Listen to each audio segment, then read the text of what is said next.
જય શ્રી કૃષ્ણ, જય દ્વારકાધીશ મિત્રો. આજે આપણે અધ્યાય 17નો ત્રીજો શ્લોક સમજીશું. સત્વાનુરૂપા સર્વસ્ય શ્રદ્ધા ભવતી ભારત, શ્રદ્ધામયોયમ પુરુષો યો યચ્છદ્દ સ એવ સ.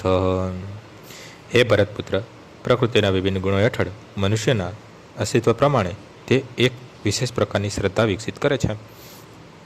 જીવે સ્વયં અર્જિત કરેલા ગુણો અનુસાર જ તેને અમુક વિશેષ શ્રદ્ધાયુક્ત કહેવામાં આવે છે. દરેક મનુષ્યમાં એક ખાસ પ્રકારની શ્રદ્ધા હોય છે, પછી ભલે તે ગમે તે હોય, પરંતુ તેણે મેળવેલા સ્વભાવ અનુસાર તે શ્રદ્ધા સાત્વિક, રાજસી કે તામસી કહેવાય છે. એ રીતે તેની વિશેષ પ્રકારની શ્રદ્ધા પ્રમાણે જ તે અમુક લોકોનો સંગ કરે છે. હવે વાસ્તવિક હકીકત તો એ છે કે 15મા અધ્યાયમાં કહેવામાં આવ્યું છે તેમ પ્રત્યેક જીવ મૂળે પરમેશ્વરનો અંશ છે. તેથી મૂળભૂત રીતે તે સર્વ ગુણોથી પર હોય છે.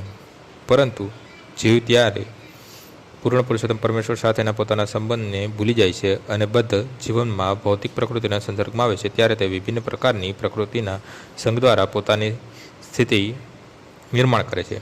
પરિણામે પ્રાપ્ત થતી પ્રકૃતિ શ્રદ્ધા તથા અસ્તિત્વ હેઠળ કેવળ ભૌતિક હોય છે. મનુષ્ય ભલે જીવનની કોઈ ધારણા કે દેહ ભાવથી દોરવાતો હોય, છતાં મૂળમાં નિર્ગુણ તથા ગુણાતીત હોય છે. માટે પરમેશ્વર સાથેના સંબંધને પુનઃ સ્થાપિત કરવા માટે તેમણે ભૌતિક સંસર્ગ દોષમાંથી વિશુદ્ધ થવું પડે છે. નિર્ભય થઈને પાછા વળવાનો એકમાત્ર માર્ગ તે જ છે કૃષ્ણ ભાવના વૃત્ત. જો મનુષ્ય કૃષ્ણ ભાવના વૃત્તમાં હોય તો સિદ્ધાવસ્થામાં ઉન્નત થવા માટેનો એ જ સુરક્ષિત માર્ગ છે. જો કોઈ મનુષ્ય આત્મ સાક્ષાત્કારના આ માર્ગને અપનાવતો નથી તો તે નિશ્ચિતપણે પ્રકૃતિના ગુણોનો પ્રભાવ દ્વારા દોરવાશે રહેશે. આ શ્લોકમાં શ્રદ્ધા શબ્દ મહત્વપૂર્ણ છે. શ્રદ્ધા અર્થાત વિશ્વાસ મૂળે સત્વગુણમાંથી ઉત્પન્ન થાય છે. મનુષ્યની શ્રદ્ધા કોઈ દેવમાં, કોઈ ઉપજાવેલા ઈશ્વરમાં કે કોઈ મનોજન્ય વિચારમાં હોઈ શકે. મનુષ્યની પ્રબળ શ્રદ્ધા ભૌતિક સાત્વિકતાના કાર્યોને ઉન્નત કરનારી ધારવામાં આવે છે, પરંતુ ભૌતિક જીવનમાં કોઈ કાર્યો સંપૂર્ણપણે શુદ્ધ થયેલા હોતા નથી. તે કાર્યો મિશ્ર હોય છે. તે શુદ્ધ સત્વગુણમાં હોતા નથી.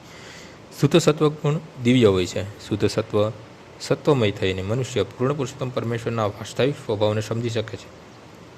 મનુષ્યની શ્રદ્ધા જ્યાં સુધી સંપૂર્ણપણે શુદ્ધ સત્વમય થતી નથી, ત્યાં સુધી તે કોઈ પણ પ્રકારના ગુણના સંસર્ગદોષથી દૂષિત થવા પાત્ર હોય છે. દૂષિત થયેલ પ્રાકૃત ગુણ હૃદય સુધી ફેલાય છે.